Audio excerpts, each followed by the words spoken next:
que os estudantes aprendem. Portanto, assumir isso é um ato de humildade do professor. Porque a gente, na modernidade, a gente é formado para ser professor como alguém que supostamente tem nas mãos o processo. A gente controla, a gente é capaz de fazer chover em sala de aula, né? Então, você é capaz de identificar o estudante que não aprende, corrigir o processo para que aquele cara venha a aprender e assim por diante, né? O que o Deleuze vai nos dizer é o seguinte: sejamos mais humildes. A gente não tem como controlar isso, até porque muitas vezes os caras aprendem coisas que a gente não imagina. E a gente não tem como saber. E a gente não tem como medir.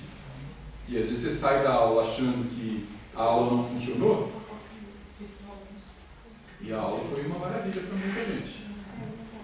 Eu, por exemplo, já tive experiências desse tipo várias vezes, né?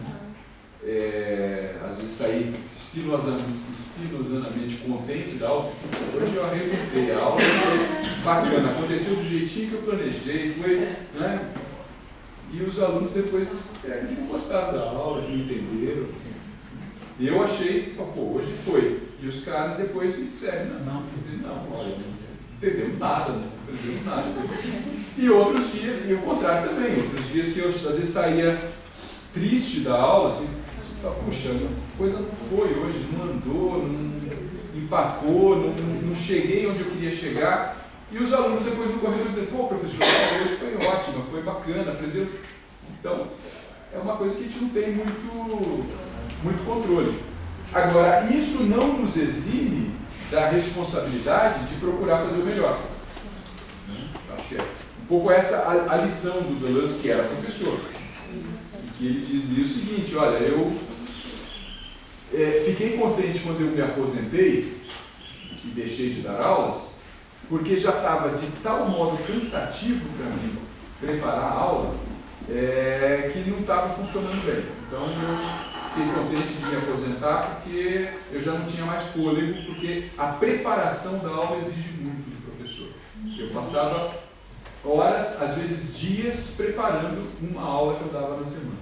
Isso exige um gás danado do professor. Então há uma longa preparação para o professor. Agora, essa longa preparação para o professor faz com que ele potencialize a emissão de signos. Agora, se os estudantes vão assimilar esses signos, vão se relacionar com os signos ou não, é outra coisa. É isso que ele... É como se ele jogasse um raio naquela expressão da pedagogia moderna, ensino, hífen, aprendizagem. Né? Quebrar ali o hífen que une indissociavelmente ensino e aprendizagem. Você tem o ensino, e o que nós, professores, podemos fazer é nos dedicarmos para ensinar da melhor maneira possível. Agora, se o nosso ensino vai se traduzir na melhor aprendizagem possível, já foge do nosso controle, a gente não tem como saber. Agora, nessa só para concluir a questão com as tecnologias digitais, né? Eu particularmente sou entusiasta das tecnologias digitais, e aí brigo muito com alguns colegas meus da Faculdade de Educação, que tem uma... Como é que se diz? Aversão. Resistência. Vários pés atrás, muita aversão, muita resistência às tecnologias digitais. Eu tenho uma colega, por exemplo, que diz, todo mundo quer fazer pedagogia à distância, mas ninguém faz medicina à distância. Né? A gente faz medicina à distância. Tem gente que faz cirurgia do outro lado do mundo, hoje. Você tem tecnologia para, com robótica e videoconferência, etc., você fazer cirurgia no sujeito do outro lado do mundo. E por que não? Se a gente tem condições de fazer, por que não? Por que não fazer? Em medicina hoje você tem uma série de simulações que você faz em computador que te permitem aprender mais do que dissecar um cadáver. Você está vendo ali uma simulação no computador que é um corpo vivo. E quando você disseca o cadáver, você está vendo um corpo morto. Quando você abriu o paciente, o corpo está vivo, não está morto. Né? Então, acho que você tem tecnologias hoje que são capazes de melhorar muito o aprendizado da medicina. E também um aprendizado em educação, do meu ponto de vista. Então, acho que o Ivan Illich, se não me engano, falava mais assim, vamos acabar com a escola do jeito que está posta, né? E criar uma rede de que as pessoas, portanto, o dinheiro público não vai para uma escola, mas vai para a criação de uma rede que o aluno possa, que o aprendiz possa visitar diversos lugares, conhecer. Aí ele está tirando de lado mesmo totalmente o professor, em certa oposição à que você acabou de dizer, do professor se preparar e se potencializar a emissão de signos. Acho que isso só na hora que você estava falando, eu pensei nessa. Porque foi bastante também, em certas, muitas vezes eu acho que tem um pensamento deles que se harmoniza. Assim. Em alguns momentos sim. Mas, por outro lado, acho que o Illich, de algum modo, ele estaria muito próximo da revolução digital hoje, né? Dessas possibilidades múltiplas de aprendizado que você tem e que eu tenho lido um bocado um filósofo francês contemporâneo, o Michel Serres, que é alguém que defende muito intensamente o uso dos recursos digitais como recursos absolutamente positivos. O que não significa que eles potencializam, justamente amplificam a emissão de signos. Então, em lugar de você proibir que os estudantes usem celular na sala de aula, por exemplo, como muitas escolas fazem, você pode usar o celular que está na sala de aula como um potencializador de signos, como uma fonte de pesquisa, como uma fonte de uma série de coisas, né? Situações de estar em sala de aula, dando aula de filosofia para um curso de pedagogia, e aí eu cito um texto, e aí, bom, eu estou lá falando da minha memória de velho já, né? Muitas vezes complicado, e aí às vezes eu digo, gente, não tenho certeza de tal informação, se não me engano é isso, e algum aluno, 30 segundos depois, diz, não, professor, é isso mesmo, ou não é isso, é outra coisa. Então, como é que você sabe? Não, eu acabei de pesquisar aqui no celular. Então o cara vai lá e consegue uma informação que muda a própria situação da aula, às vezes, né? E se eu disser para ele, não, você está absolutamente proibido de usar o celular na sala de aula, você perde a chance de fazer isso. Claro que você tem outros problemas com o uso do celular na sala de aula. Então, não estou negando essa questão, mas eu acho que é algo que a gente deveria ser capaz de enfrentar com competência e criatividade. Professor, posso fazer uma pergunta? Com relação ao melhor, ser um professor melhor, né? Nessa perspectiva, então, para fugir da construção de realidades platônicas, né? Falando em ser uma prática docente melhor, até atingir então essa idealidade platônica, para negar tudo isso, falar em uma prática melhor então melhorar o trato com esses signos para que a aprendizagem do caráter singular ocorra. Como é que funciona isso? O melhor e as idealidades platônicas. Eu diria que o melhor é você se dedicar tudo que você pode. Preparar o máximo possível a sua aula. Mas estar absolutamente aberto aos desvios. Porque eu posso preparar uma aula maravilhosa que não funciona. E aí, alguma coisa que acontece na sala de aula, uma pergunta que um estudante faça e que desvia o percurso, pode fazer a aula acontecer. Pode mobilizar aquilo para aquele estudante e, quem sabe, para alguns outros. Então, eu acho que o melhor professor, se a gente for falar assim, né, é aquele que se empenha em oferecer o melhor de si, o melhor que ele pode oferecer, mas que ele tenha também essa abertura para a interação com o outro e para os desvios que essa interação com o outro possa produzir. Na medida em que a gente não tem controle total sobre os processos. Essa é a chave da questão. Se a gente não tem controle total sobre o processo, não dá para a gente querer fazer com que o processo seja exatamente aquilo que a gente quer que o processo seja. A gente tem que estar aberto a transformações no processo.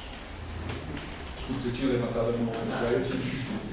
Não, tirando o hífen, né, ensino, aprendizagem, e aí não pensando na aprendizagem, mas pensando no ensino também, ele acaba sendo um processo singular também, porque tem aquele professor que se prepara todo, e aí vai com toda a parafernália que ele possa ter, que possa encontrar, que possa estudar, e ele não consegue provocar esse ambiente, enquanto um outro professor que não prepara tanto essa parafernália, mas tem uma coisa nele, tem uma coisa ali que acontece, que todo mundo, que todo aluno olha para ele e diz, com aquele ali a gente consegue aprender isso, então pelo menos é consenso da maioria que aquele professor, ele é bom nisso, ele faz isso. Então é um processo singular e que a gente também não tem controle.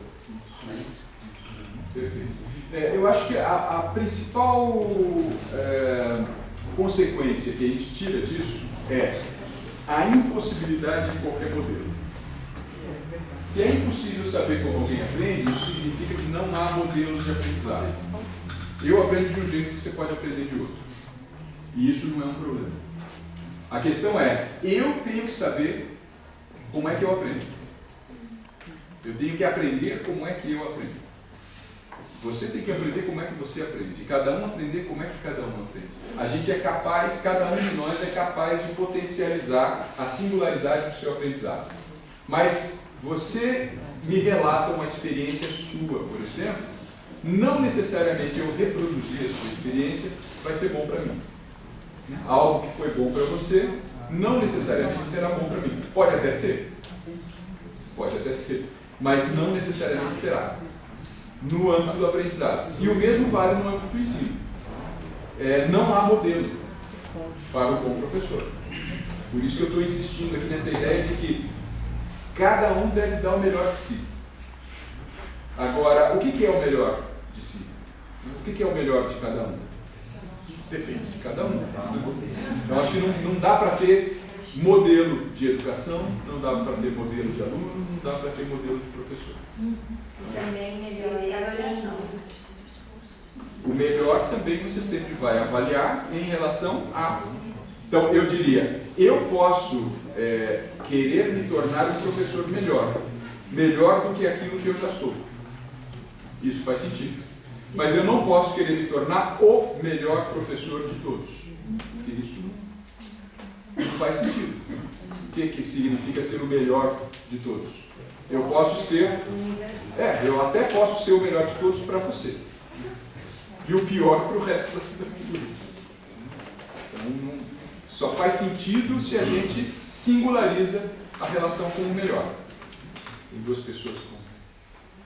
Professor, lá atrás quando o senhor falava aqui de Platão, o senhor falou da alma racional.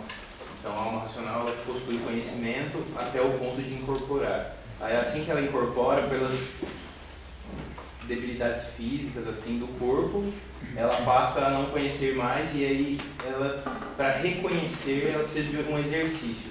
O que é esse exercício? Qual o sentido assim, desse exercício? No Platão? Isso. No Platão é um exercício de pensamento, que o Platão vai chamar especificamente de dialética. Então, para ele, começa com um exercício do corpo, na medida em que você consegue dominar o corpo, você consegue ter um domínio da alma sobre o corpo, isso significa, por exemplo, você tem um domínio sobre as suas paixões. O corpo tem desejos, o corpo tem paixões. A razão precisa dominar as paixões e os desejos. Porque se você está ali, por exemplo, estudando filosofia e dá vontade de comer chocolate e você para de estudar para comer chocolate, o seu estudo não rende. Desculpe o exemplo corintiano. É sempre essa coisa, né? Ou você está ali estudando e vai ter o jogo do Corinthians e você quer assistir o jogo do Corinthians. Se você deixar de estudar para assistir o jogo do Corinthians, não vai funcionar. Então, você precisa controlar os desejos pela razão. Então, você tem que ter, o seu objetivo é aprender mais, é estudar mais, você tem que controlar os desejos do corpo para o exercício da razão. É um exercício de disciplina, de controle do corpo, em primeiro lugar. Quando você consegue controlar o corpo, você tem o espírito, a alma liberada para o exercício racional. E aí você começa então a trabalhar com as ideias. E esse exercício de trabalho com as ideias, o Platão vai chamar de dialética, porque é colocar as ideias em confronto. Então você vai confrontando as ideias, porque é através do confronto das ideias que você vai refinando as ideias. Então você vai confrontando as ideias de tal modo que você vai cada vez mais se aproximando das ideias verdadeiras. Será que não é através desse exercício de disciplina que aí dá para chegar em Deleuze sobre o singular, como eu aprendo a aprender? Também há uma disciplina aí, mas eu diria que a disciplina aqui é de outra natureza, porque não é uma disciplina de controle do desejo. Como Deleuze, eu diria que é uma disciplina de funcionamento do mecanismo de desejo, porque o aprender por Deleuze também é desejo. Então não é uma recusa do desejo para, em nome da razão, aprender, mas é mobilizar o desejo de aprender, o aprender como desejo também. Portanto, também como desejo físico, que implica também uma disciplina, mas é uma disciplina de outra natureza, que não é uma disciplina de um controle da razão sobre o corpo, mas é uma disciplina do próprio corpo, de como é que eu posso viver melhor os meus desejos, como uma disciplina do corpo e da razão de forma articulada. Isso contorna o sofrimento do corpo na primeira acepção, né, de Platão, porque na medida em que eu submeto o corpo para liberar a mente, e aqui eu aprendo a gerenciar os desejos, né? Quer dizer que não é nem deixar o corpo sem os seus desejos atendidos e nem deixar os demais desejos, por exemplo, aprendendo, atendidos. Tudo consiste em você saber articular. E daí, de novo, não dá para ter modelo. Não. Cada um articula isso de uma maneira. Sim.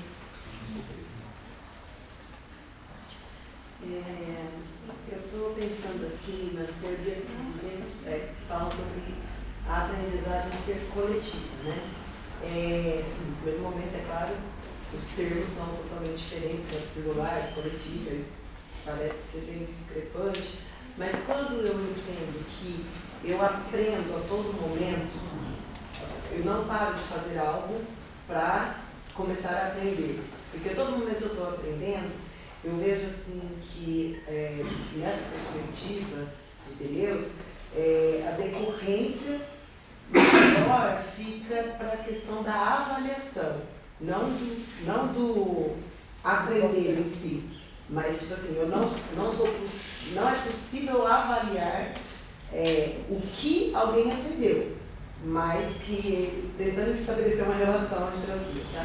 Mas que a pessoa aprendeu alguma coisa. Existe essa relação? Seria uma pergunta, né? E a outra, ainda tentando relacionar a questão da aprendizagem coletiva com essa singular. Num coletivo de ideias, ideias assim, compartilhadas entre colegas, estudantes, né, em um grupo, eu posso entender que cada ideia seria um signo, né, que tem sido emitido e que vai contribuir ali para esse singular. Vamos ver se eu consigo responder.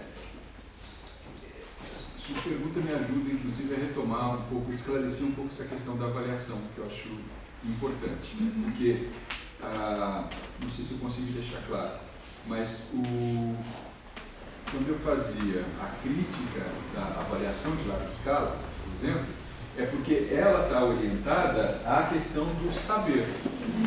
Ela não está orientada ao aprender, ela está orientada ao saber, né? Importa o que as pessoas sabem. Aí está o ponto, né? Então você avalia o que se sabe e o que não se sabe. Você não avalia aprendizagens, porque aprendizagens são processos. E por mais que a gente tenha teorias da avaliação que falem na possibilidade de avaliação de processos, qual que é o problema da avaliação de processos? Ou qual que é o problema intrínseco de toda avaliação? É uma fotografia na hora. É na hora, mas não é só isso, porque quando a gente fala em avaliar, você está valorando o processo. Ou seja, você está atribuindo, avaliar é atribuir um valor. E você atribui um valor a partir de algo pré-definido. Então, para avaliar, é preciso ter planejamento. Como é que eu avalio? Eu avalio porque eu tenho um planejamento, então eu estabeleço, por exemplo, conteúdos bimestrais. As escolas hoje trabalham com trimestres, né? Oi? Alguns são bimestres, outros são... Não, pode ser. Você tem lá conteúdos bimestrais, aí você vai avaliar os conteúdos daquele bimestre. Né? Aí você vai avaliar os 4 bimestres do ano para avaliar o aprendizado do conteúdo anual. Né? Então, você define de antemão um princípio e aí você avalia, você atribui um valor com relação a esse princípio pré-definido. Então, e esse princípio pré-definido tem que ser sempre algo onde se possa chegar. Né? Então, eu posso definir, olha, é meu objetivo nesse semestre que os estudantes aprendam a conjugar o verbo ser. Desculpem o exemplo estúpido, mas meu objetivo é conseguir que eles aprendam a conjugar o verbo ser. Aí eu vou avaliar quem conseguiu conjugar o verbo ser, quem não conseguiu, quem conseguiu parcialmente, e assim por diante. E eu vou poder corrigir os processos. Mas veja, a gente avalia a partir de algo pré-determinado, pré-definido. Se um menino na sala não aprende a conjugar o verbo ser da forma como se esperava que aprendesse, mas ele, nesse processo, aprende milhares de outras coisas, isso não cabe na minha atividade avaliativa. Eu não tenho, foge da avaliação. Por quê? Porque a avaliação pressupõe algo pré-determinado. Então, é nesse sentido que o aprender não tem como ser avaliado. Não, também porque você vê aquele momento específico. E o menino no mês seguinte ele está num outro fluxo, num outro movimento. Né? E também porque sempre que eu definir princípios a partir dos quais eu vou avaliar, eu estou fechando a avaliação naquele conjunto de princípios, e não tem como ser de outro jeito. Aí está o grande nó. Então, eu não diria que é impossível avaliar, mas eu acho que a gente precisa, pelo menos, tirar o foco da avaliação. Porque hoje, a avaliação é, quem sabe, o foco central da escola. E com as avaliações de larga escala, cada vez mais ele se consolida como foco central. E aí eu acho que a gente tem problemas. Quando eu começo um semestre, começo um curso, os meus alunos estão sempre querendo saber como é que vão ser avaliados. E eu fico enrolando, digo para eles. E eles, não, professor, mas e a avaliação, como é que vai ser? Não interessa como é que vocês vão ser avaliados, interessa o que a gente vai fazer semana a semana aqui ao longo do semestre. Não interessa a avaliação, não, eles querem saber da avaliação. Aí eu tento desconstruir um pouco essa lógica. Né? Agora, eu trabalho numa universidade que avalia, que eu tenho que dar uma nota no final do semestre, está tudo montado em torno da avaliação. Então é natural que os estudantes estejam preocupados com a avaliação. Agora, para mim, a avaliação é absolutamente secundária. Ou tirar o foco da avaliação do saber. Né? Você usar outra questão, por exemplo.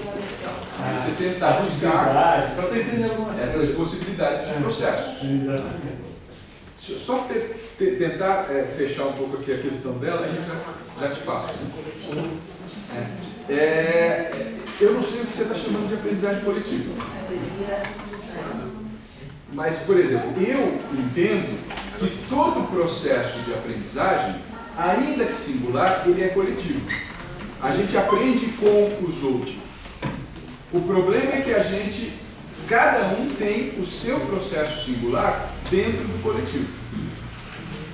Mas eu também defendo a ideia de que os processos educativos sejam processos de aprendizagens coletivas, de construções coletivas de conhecimento, nos quais a gente tenha, inclusive, todo um jogo de solidariedade entre os alunos, que uns podem ensinar para os outros, e isso pode mobilizar diferentes aprendizagens para além daquilo que o professor trabalha. E isso amplia, né, o processo de emissão de ciclos, sem dúvida alguma. Agora, dentro desse processo coletivo, cada um tem a sua experiência singular de aprendizagem. Aí não sei se isso... Não, ótimo. Eu queria saber realmente se... Ajuda. Mas, aí, não sei o que você está chamando de aprendizagem coletiva, não sei em que perspectiva teórica você está se ancorando para falar disso, né? Mas, do meu ponto de vista, todo o processo de aprendizagem é também coletivo, ainda que ele aconteça singularmente para cada um. Obrigada. Professor, quais são as táticas que você utiliza para romper as barreiras da avaliação nos cursos que você dá?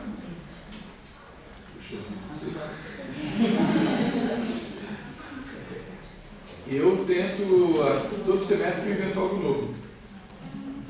A cada semestre tem uma tentativa. Agora, sinceramente, para mim isso é secundário. É isso que eu digo para os estudantes. Eu tenho que dar uma nota no final do semestre, então eu tenho que inventar um jeito de dar uma nota. Mas aí eu tento justamente construir com eles possibilidades. Como eu dou aula de filosofia, de graduação, por exemplo, de pedagogia, o nosso trabalho com filosofia é sempre muito centrado em estudo de textos. Então, esse semestre eu estava trabalhando com relatórios de leitura. Aí veio a greve, tudo parou, não sei o que vai acontecer. Mas estava indo razoavelmente bem, né? Os alunos tinham textos para ler, eles tinham que ler os textos e fazer um relatório simples da leitura do texto, me apontando elementos da leitura deles que eles tinham que entregar antes que eu desse aula sobre aquele texto. Justamente porque o relatório era uma forma de perceber as dúvidas deles. Então, o relatório não era para avaliar se eles entenderam o texto. O relatório era para avaliar se eles leram o texto, porque a coisa só funciona se eles lerem. Claro que sempre alguém vai enganar, não vai ler, vai fazer o relatório. E às vezes o cara não leu e consegue te dar a impressão que leu. Às vezes fica claro pelo relatório que ele não leu, você fala, não, o cara não leu o texto para escrever isso aqui. Mas tem gente que domina a arte de não ler e escrever sobre aquilo que não leu. Então é importante a gente ter isso em mente também, que acontece. Agora, isso só é possível porque, desculpe a expressão, eu estou me lixando para avaliação. Então, para mim, a avaliação é uma brincadeira para conseguir chegar num resultado que eu vou ter que encaminhar. E aí eu vou experimentando com eles. Né? Às vezes trabalho com relatórios de leitura, às vezes com discussões, às vezes com debates, às vezes com prova escrita. Depende muito da circunstância, mas a ideia é sempre ir quebrando um pouco isso também para não ser aquela coisa que os alunos já conhecem, meus professores, etc. Vou fazer disciplina com tal professor, o cara já sabe que aquele professor avalia de tal jeito. Né? Então já se cria toda uma cultura, né, na universidade de como cada professor avalia. Então eu começo tentando quebrar isso. Né? Ninguém sabe como eu vou avaliar, porque eu também não sei. De antemão, né? Vai ser, dependendo do semestre ali, o que vai ser inventado na hora. Sobre o seu exemplo da madeira, você disse que alguns vão conceber aqueles signos ali e fazer uma escultura, qualquer coisa. Você, como bom corintiano, vai simplesmente jogar no chão. Né? Aí fica a preocupação, trazendo para contar matemática, de qualquer curso. A matemática, talvez, então, não seria para todos. Um curso de medicina, tirando a parte política, não seria para todos. Ou esses signos se mostram a todos, só que mais claramente para uns e mais ofuscado para outros, e esses têm que trabalhar mais ainda para talvez dar conta daquilo também. Como você disse, o aprender, no caso de ser um ato, é um ato também do professor de mediar aquilo, não simplesmente tentar transmitir. Ou no caso de ter um mediador, para que os alunos ou qualquer pessoa dê conta daqueles signos, então faz com que também seja possível a eles. A pergunta eu acho que eu entendi errado, falou que os signos se mostram para uns, mas não para outros. Eu acho que seria se mostram para todos, mas de maneiras distintas. Veja bem, o exemplo da madeira não é meu, não, é do Veloso, eu só trouxe aqui para a conversa. Né? Mas, e aí vamos entender então no contexto que ele dá esse exemplo. Né? Ninguém se torna marceneiro se não for sensível aos signos da madeira. É essa a afirmação dele. Eu não me tornei marceneiro. Então, no esquema interpretativo dele, eu vou explicar que eu não me tornei marceneiro porque eu não me tornei sensível aos signos da madeira. Eu até tentei mexer com madeira. Tem colega que tem a marcenaria como hobby. Faz estantes, faz cadeiras. E para mim não funciona. Para ele funciona, super bem. Para mim não funciona. Seria melhor falar que a sua sensibilidade é diferente. Isso.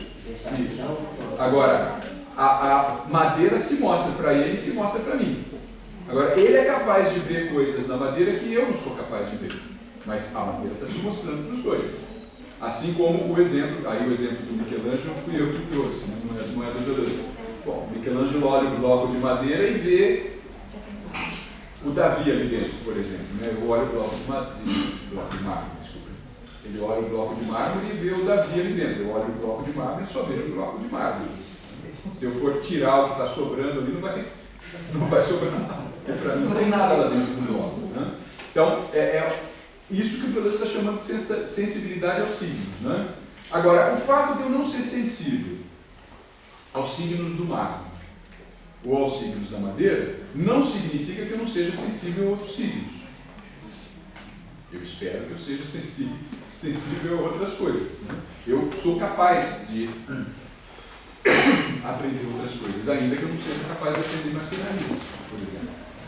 Mas aí quando você diz é para todos ou não é para todos, ou é para alguns, aí eu acho que tem que tomar um certo cuidado, porque tem uma dimensão política importante aí.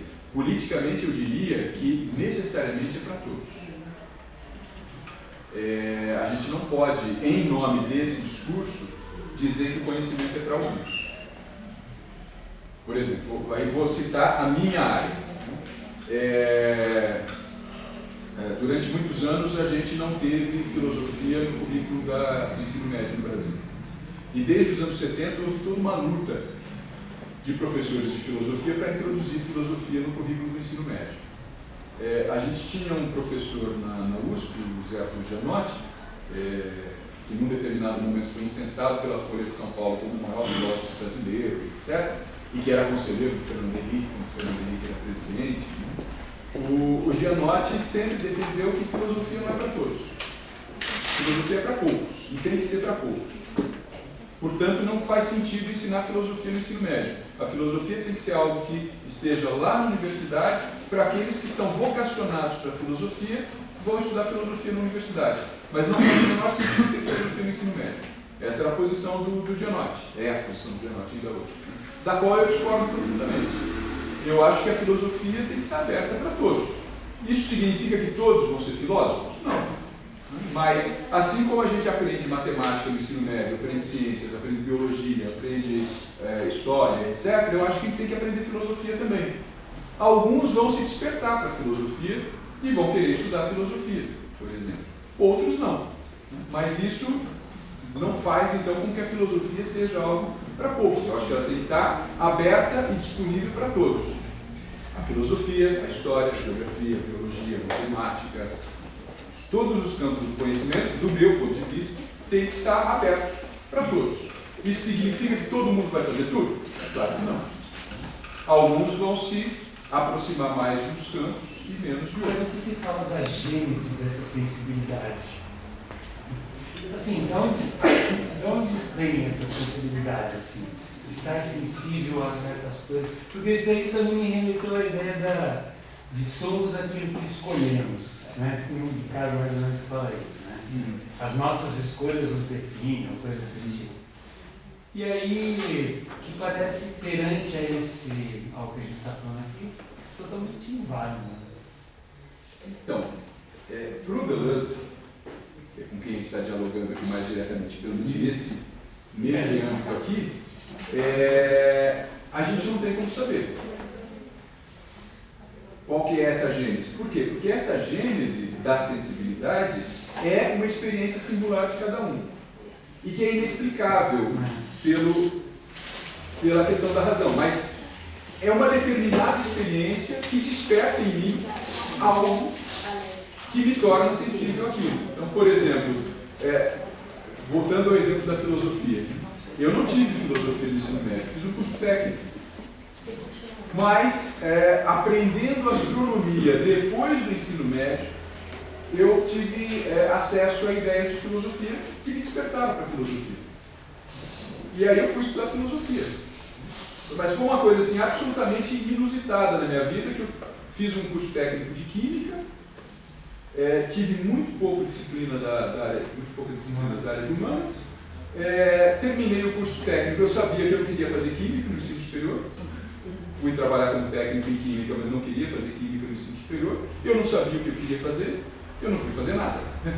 Eu resolvi tirar um ano trabalhando, etc. E aí um dia eu vi um cartazinho de um curso de astronomia. Astronomia é uma coisa que me interessava, eu fui estudar astronomia. Só que o meu professor de astronomia era apaixonado por filosofia. E o cara, nas aulas de astronomia, introduzia coisas de filosofia. Eu me encantei com aquilo. Gostei daquilo. Aí falei, poxa, por que não fazer um curso de filosofia? Já que eu estava bem empregado como técnico em química na época, ganhava bem, pelos padrões que eram ganhar bem para mim na época, considerava que eu tinha um bom emprego. Eu vou estudar algo que me diverte, que me dá prazer, que era a filosofia. E aí fui. Eu tenho como explicar? Não aconteceu, como poderia não ter acontecido. Poderia não ter acontecido. Ou eu poderia ter despertado essa sensibilidade ali para a filosofia, mas não ter feito graduação em filosofia, não ter me tornado professor de filosofia. Ter passado a vida estudando filosofia de forma não sistemática e me tornar professor de filosofia. Professor, Só para. Eu tinha levantado. Então, assim, na questão dos signos, aí também não há um retorno na Platão, como se eles já viessem gravados na alma. E a nossa experiência concreta que a gente vai manifestar. Então, a gente poderia fazer uma leitura platônica nessa direção. Os signos estão escritos na alma, né? E a gente desperta para quais signos? Para aqueles que já estão gravados na nossa alma. É uma forma de explicar. Não é essa forma que o Deleuze usa para explicar, mas é uma leitura possível, sem dúvida alguma. Eu poderia dizer que eles estão escritos na alma e são esses que me despertam o interesse. Então a gente anda e retorna a Platão. Pode ser. Pode ser. Se você escolher esse caminho, pode ser. Bom, gente, vou tentar fazer uma fissura nisso aí, para que essa fissura continue. Mas não vai fazer uma pergunta que tem uma tese, não.